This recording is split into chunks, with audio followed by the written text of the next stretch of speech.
Alright, तो हमने पिछली वीडियो में देखा इलेक्ट्रोस्टैटिक्स के बिगिनिंग, चार्ज क्या होते हैं, इलेक्ट्रिक फोर्सेस क्या होते हैं, इलेक्ट्रिक फोर्स कैलकुलेट कैसे किया जाता है, इलेक्ट्रिक फील्ड क्या होती है वगैरह वगैरह। अब अपन देखते हैं कुछ और टॉपिक्स। ऑलराइट, तो अब अपन बात करने वाले इलेक्ट्रिक लाइंस ऑफ फोर्सेस के बारे में।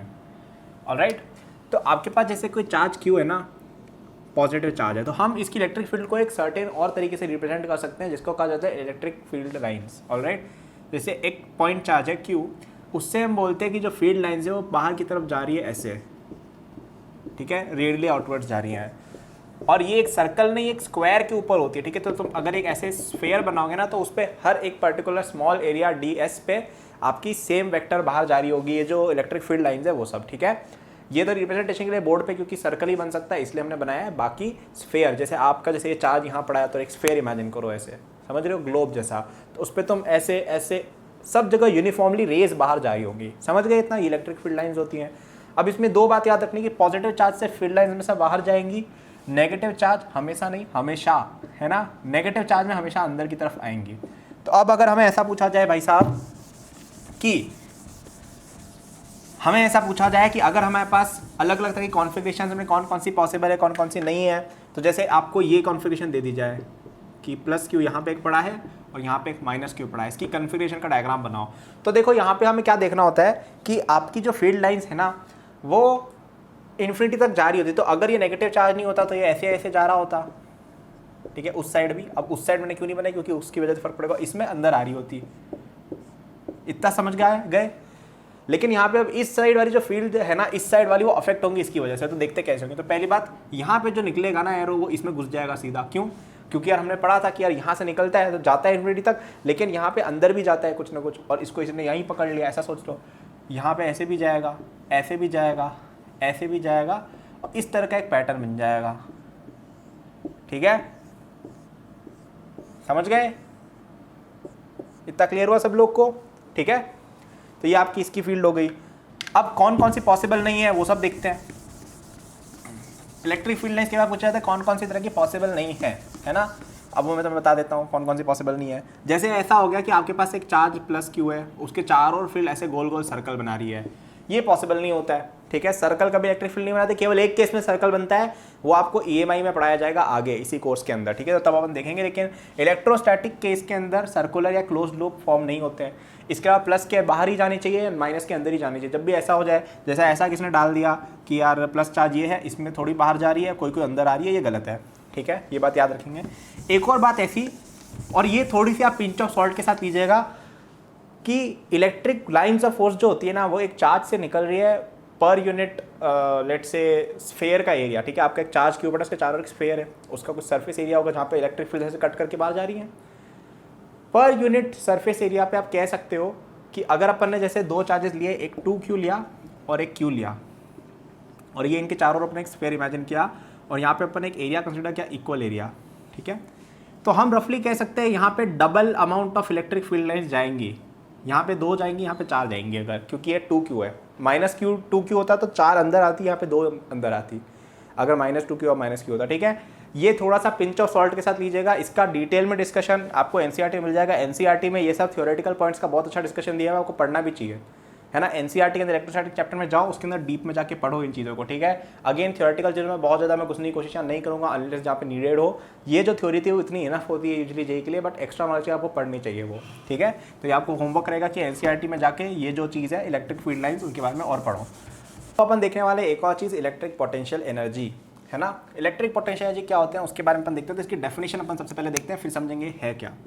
तो इलेक्ट्रिक पोटेंशियल एनर्जी को डिफाइन किया जाता है, यू से हम लिखते हैं उसको हम लिखते हैं negative of the work done by electric forces as a system of charges is assembled, या उसमें कोई चेंज होता है ना सिस्टम ऑफ चार्जेज में, तो इलेक्ट्रिक फोर्सेज का जो भी वर्क डन होता है उसका नेगेटिव ले लो, ये हो गया आपका पोटेंशियल एनर्जी। इसका मतलब क्या मैं बताता हूँ। तो जैसे तुम्हारे पास पहले कोई चार्ज था Q1 और Q2, 2 चार्जेस थे, ठीक है। इनके बीच में पहले डिस्टेंस था R1, और हमने इस Q2 को थोड़ा और दूर लेके चले गए यहाँ पे, और अब ये डिस्टेंस हो गया है R2, ठीक है। तो अब अपन इस पर निकालते हैं वर्क डन कितना होगा। वर्क डन क्या होता है, फोर्स इनटू डिस्प्लेसमेंट का इंटीग्रेशन, ठीक है। 11th में पढ़ा है आपने। इस पार्टिकल पे फोर्स किधर लग रहा है, जब ये इनिशियल स्टेज पे था इधर लग रहा था, ठीक है, क्योंकि रिपल से वो मतलब Q1 into Q2 R vector जो होता है उसके अलॉन्ग होता है। अब अगर अपोजिट चार्जेस हैं तो फिर Q1 इंटू Q2 नेगेटिव हो जाएगा। तो अपना बैलेंस हो जाएगा। तो क्या देखेंगे अपन के Q1 Q2 upon R square, मतलब अपन आर्बिट्रेरी डिस्टेंस पे देखा तो आर स्क्वायर होगा, क्योंकि अपन इंटीग्रेशन कर रहे हैं तो यहाँ पे R1 या R2 नहीं आगे, प्रॉपर एक कोई एक नंबर, कोई एक डिस्टेंस R अपन मानेंगे इंटू dr। ठीक है, dr डिस्टेंस अपन ने मूव किया इसको r से dr। ठीक है, अब ये डिस्टेंस वेरी कर रहा है आपका R1 से लेके R2 तक, समझ गए इतना मेरे भाई, है ना। तो अब अपन क्या लिखेंगे कि वर्क डन कितना हो जाएगा, के Q1 Q2 1 bye minus sign आ जाएगा सबसे पहले बाहर यहाँ पे एक 1 bye R2 minus 1 bye R1। ठीक है, तो U कितना हो जाएगा आपका, इसका भी नेगेटिव, यानी के Q1 Q2 1 bye R2 minus 1 bye R1। ठीक है, तो अगर आपका कोई सिस्टम ऑफ चार्जेस है, उनके बीच में सेपरेशन R2 से R1 के बीच में चेंज किया गया, R1 से R2 के, तो इतनी पोटेंशियल एनर्जी हो जाएगी। अब अपन एक काम देखते हैं कि अगर आप इस सिस्टम ऑफ चार्जेस को लेके आ रहे थे इन्फिनिटी से, ठीक है, अगर आपने इन्फिनिटी से इस सिस्टम ऑफ चार्जेस को लिया कि पहले के बीच में इन्फाइनाइट सेपरेशन है, तो R1 कितना हो गया तुम्हारा, इन्फिनिट, है ना, और फिर तुम उनको एक पर्टिकुलर डिस्टेंस R पे जैसे लेके आ रहे हो, तो क्या हो गया R2 R, तो अपन ऐसा लिख सकते हैं कि क्या हो जाएगी आपकी U इन्फिनिटी, मतलब चेंज इन पोटेंशियल है U infinity, sorry U R, चलो पहले मैं इसको एक दूसरे तरीके से समझाता हूँ। ठीक है, तो मैंने जो ओरिजिनल स्टेटमेंट बोला था कि आप इन्फिनिटी से R पे लेके आ रहे हो, तो R2 की वैल्यू अपन R डाल देते हैं, R1 के लिए इन्फिनिट डाल देते हैं, तो U कितनी हो जाएगी, के Q1 Q2 अपॉन R। ये फॉर्मूला हो गया आपका क्या, potential energy of two charges का। ठीक है, आपके पास दो चार्जर है जो R डिस्टेंस पे अगर है, तो उनकी पोटेंशियल एनर्जी सिस्टम की हम बोलते हैं कि इतनी है। इसका क्या मतलब होता है, अब जैसे तुम्हारे पास दो कॉन्फ़िगरेशन है, एक में R2 डिस्टेंस पे है, एक पे R1 डिस्टेंस में, तो हम क्या बोलेंगे कि U in changing configuration from delta U, या ऐसे बोल दो कि the change in potential electric potential energy because of changing the distance between the particles from R2 to R1 या R1 टू R2, तो उसको हम क्या बोलेंगे, इस तरह से लिख सकते हैं अपन उसको।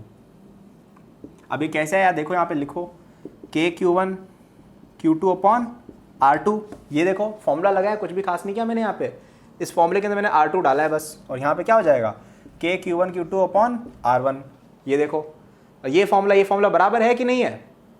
ठीक है, तो अब साइंटिस्ट लोगों ने ये बोला कि यार अपन एक काम करते हैं, इस क्वांटिटी को अपन बोल देते हैं potential energy of a system of two charges जिनके बीच में R डिस्टेंस है। तो हम बोलेंगे कि अगर तुम्हारे दो चार्जेस हैं, उनके बीच में डिस्टेंस अगर R है, तो उनकी पोटेंशियल एनर्जी क्या हो जाएगी, के Q1 Q2 अपॉन R, दिमाग में घुसा लो, फॉर्मूला है। ठीक है, और आपको बोला जाए कि यार अपन ने इसका डिस्टेंस R1 से R2 चेंज किया, तो देखो डेल्टा U निकालने के लिए क्या करना है, potential energy in configuration number 2 minus potential energy in configuration number 1, लिखा, आंसर आया। देखो सेम टू सेम है जैसा अपन ने दूसरे तरीके से डेराइव किया था।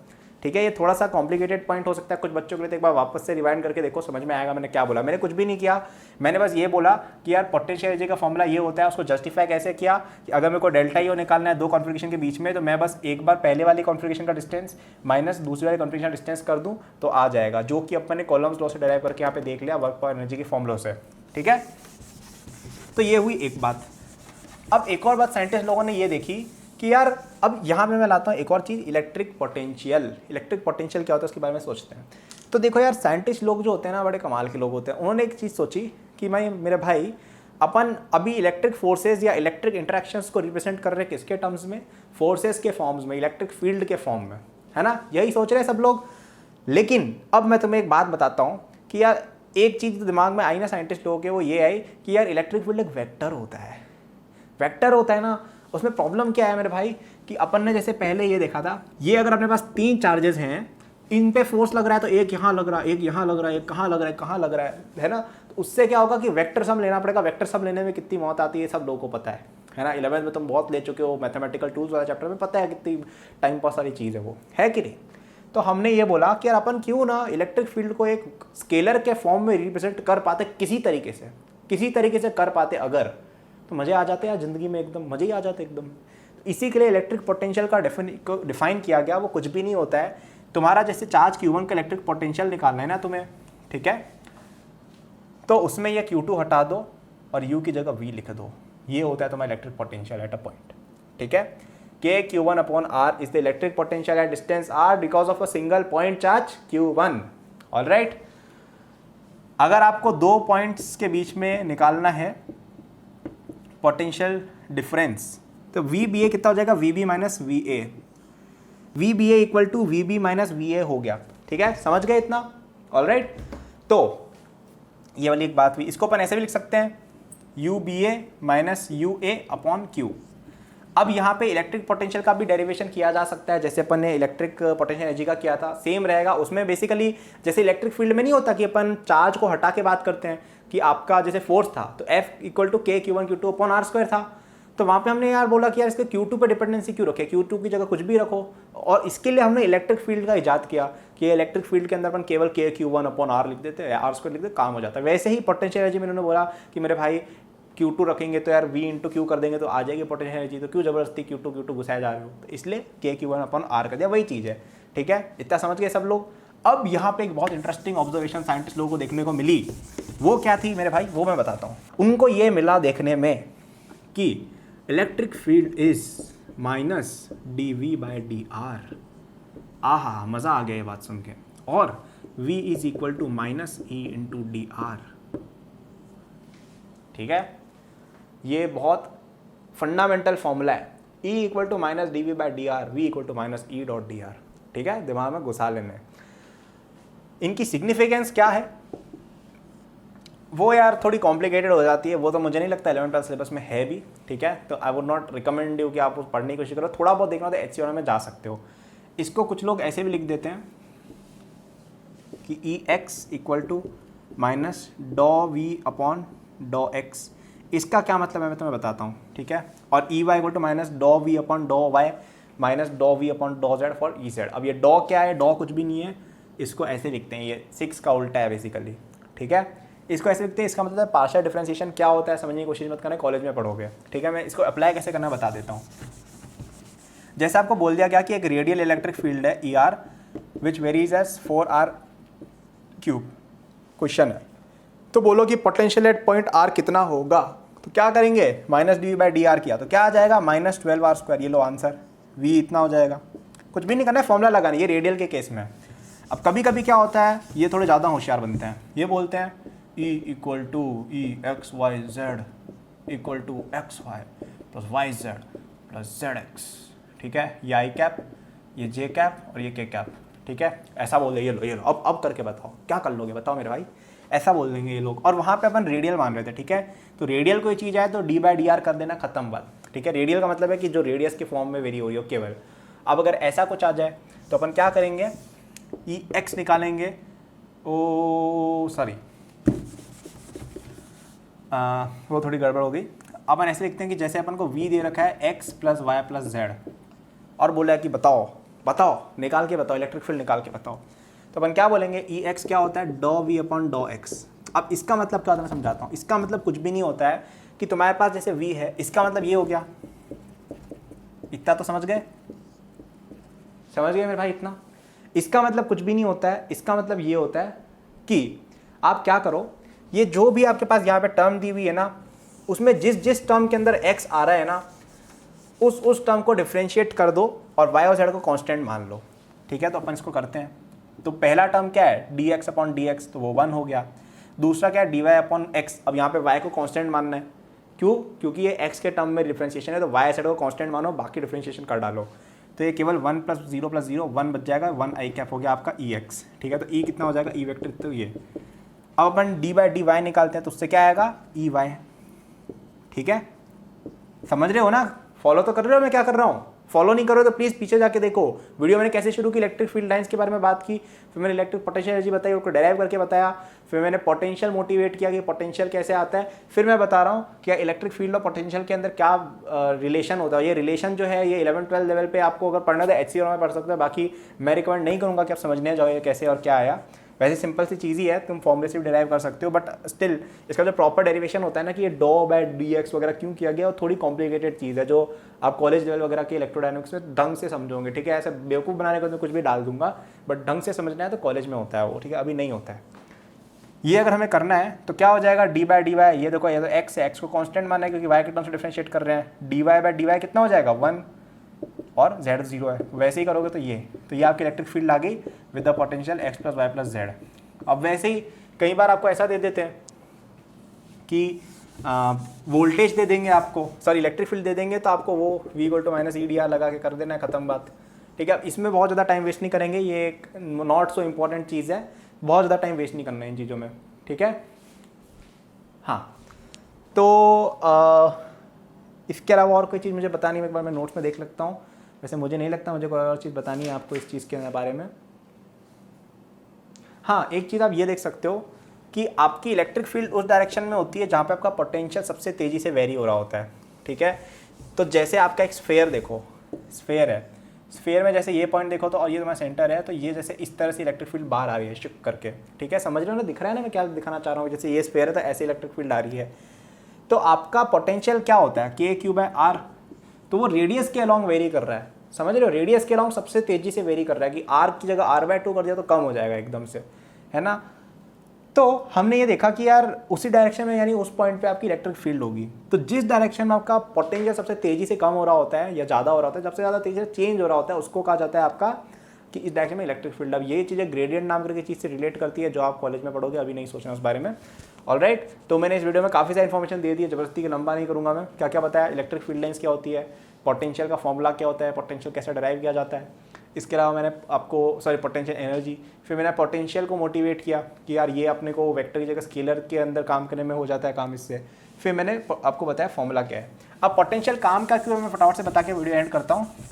जैसे तुम्हारे पास दो चार्जेज है Q1 और Q2 और Q3 भी है, इसका डिस्टेंस R1 है, इसका डिस्टेंस R2 है, इसका डिस्टेंस R3 है। यहाँ पे अगर आपको पोटेंशियल लिखना है तो पोटेंशियल स्केलर क्वांटिटी यानी सिंपल ऐड करेंगे तो पोटेंशियल क्या हो जाएगा, V at point P equal to KQ1/R1 plus KQ2/R2 plus KQ3/R3। ये लो, काम हो गया, काम हो गया, खत्म बात। अब इसके अंदर अगर आपको इलेक्ट्रिक फील्ड निकालनी है तो आप कर लो -dV/dr वगैरह लगा के, या वैसे उसकी जरूरत नहीं पड़ेगी, आप इससे एनालिसिस कर सकते हो इस चीज़ का। ठीक है, इक्विवेलेंट होता है ये चीज़। अब अगर मैं बोलता हूँ इलेक्ट्रिक फील्ड निकाल के एनालिसिस करते हैं इस सिचुएशन का, तो क्या प्रॉब्लम होती, तुम यहाँ पे एक वेक्टर लगाते, यहाँ एक वेक्टर लगाते, यहाँ एक वेक्टर लगाते, अब इनका वेक्टर सम करने बैठो, नानी याद आ जाएगी, यहाँ पे θ1 पता नहीं क्या क्या अजीब से θ5 लगाओगे, ट्रिग्नोमेट्री लगा के करोगे, जितने में क्वेश्चन सॉल्व हो जाएगा। तो अब ये काम आता है आपकी जब आप हायर लेवल में पढ़ते हो ना, तो आपको पता चलेगा कि आप इस इक्वेशन से भी क्वेश्चन सॉल्व कर सकते थे। ठीक है, अभी वो 11th-12th लेवल पे अपना नहीं करते हैं इसमें, क्योंकि वेक्टर कैलकुलस नाम करके एक चीज़ आ जाती है जो आप बाद में पढ़ोगे, कॉलेज में जब बड़े हो जाओगे ना तब पढ़ोगे, तो उसमें ये ज़्यादा काम आता है। तो कुल मिला के कंक्लूजन ये था कि इलेक्ट्रिक फील्ड एंड पोटेंशियल दोनों के अपने अपने एडवांटेज डिसएडवांटेजेस है रिप्रेजेंटेशन के, दोनों के दोनों क्वांटिटीज काम आते हैं इलेक्ट्रोस्टैटिक फेनोमेनन को रिप्रेजेंट करने के लिए थ्योरेटिकली, दोनों के अपने अपने फायदे नुकसान है। लेकिन पोटेंशियल के अंदर अपन स्केलर की तरह डील करके सिंपल कैलकुलेशन कर सकते हैं, इसलिए कभी कभी स्केलर यूज किया जाता है, और ये मोस्टली 11th-12th लेवल पे रिलेवेंट इन्फॉर्मेशन भी नहीं है, बट हमने पढ़ ली। एक्स्ट्रा रीडिंग रहेगी इस चैप्टर की, तो एनसीईआरटी से इलेक्ट्रिक फील्ड लाइंस के बारे में पढ़िएगा, पोटेंशियल के बारे में आप HC वर्मा से पढ़िएगा, बहुत अच्छा दिया हुआ है उसके अंदर, और भी बहुत सारे थ्योरेटिकल पॉइंट्स हैं, मैंने ये क्वेश्चन पॉइंट ऑफ व्यू से बताया है। अब आगे हम और चीज़ें देखेंगे नेक्स्ट वीडियो में। Thank you for watching this video till the end, I am sure that you enjoyed it. यदि आप अपनी पूरी जेई प्रिपरेशन मेरे साथ करना चाहते हैं तो आपको डिस्क्रिप्शन में मेरे जेई के फुल कोर्स का लिंक मिल जाएगा। इस कोर्स में आपको जो यूट्यूब पे मेरे लेक्चर्स और प्रॉब्लम सॉल्विंग के वीडियोस मिलते हैं, उसके कंपेयर में बहुत ज़्यादा कंटेंट है, एंड आपको यहाँ पे practice sheet with solution, test series with solution दी मिलती है। It's a complete solution, you can rely on it. आप यदि किसी कोचिंग जाते हैं या अगर आप सेल्फ स्टडी करते हैं, in both cases it will be very useful, so do check it out.